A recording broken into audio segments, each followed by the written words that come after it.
Hi hello నమస్తే welcome to our channel. కల్కి movie తర్వాత ప్రభాస్ గారి నెక్స్ట్ మూవీ రాజాసాబ్ అన్న విషయం మనందరికీ తెలిసిందే. ఈ మూవీ పోస్టర్స్ అండ్ గ్లిమ్స్ కూడా రిలీజ్ అయ్యాయి. మన ప్రభాస్ గారిని ఇంతకు ముందు ఎప్పుడు చూడనటువంటి క్యారెక్టర్ లో చూస్తామనేది ఈ పోస్టర్ చూస్తేనే అర్థమవుతుంది. ఈ మూవీని ఏప్రిల్ 10th రిలీజ్ చేస్తామని అనౌన్స్మెంట్ కూడా ఇచ్చేశారు.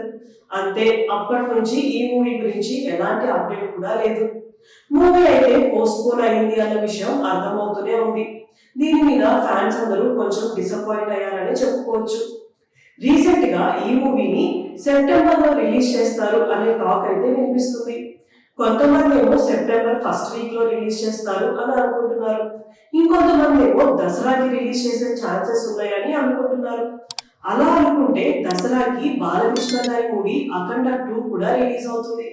అఖండ మూవీ ఎంత పెద్ద హిట్ అయిందో మనందరికీ తెలిసిన విషయమే. సో ఇప్పుడు అఖండ 2 మూవీ మీద కూడా అందరికీ చాలా ఎక్స్పెక్టేషన్స్ ఉన్నాయి. ఇప్పుడు ఈ రెండు మూవీస్ కనుక ఒకేసారి రిలీజ్ అయితే ఖచ్చితంగా క్లాష్ అయ్యే ఛాన్సెస్ ఉన్నాయి. మనం ఇప్పుడు చూసుకుంటే చాలా మూవీస్ రిలీజ్ డేట్ ఫిక్స్ అయ్యి కొన్ని కారణాల వల్ల పోస్ట్పోన్ అవడం చూస్తూనే ఉన్నాం. ఇప్పుడు రాజాసాబ్ ని కూడా సెప్టెంబర్ లో రిలీజ్ చేస్తారా లేకపోతే వేరే డేట్ ఏమన్నా ఫిక్స్ చేస్తారా అని అఫీషియల్ అనౌన్స్మెంట్ ఇవ్వాలి. ఏదేమైనా ఈ మూవీ కోసం ఆయన ఫ్యాన్స్ అందరూ ఎదురు చూస్తున్నారు. ఈ మూవీ రిలీజ్ డేట్ గురించి ఏమైనా అప్డేట్ ఇస్తారా అని వెయిట్ చేస్తున్నారు. ఇలాంటి వీడియోస్ కోసం మా ఛానల్ ని సబ్స్క్రైబ్ చేసుకోండి. Thank you for watching.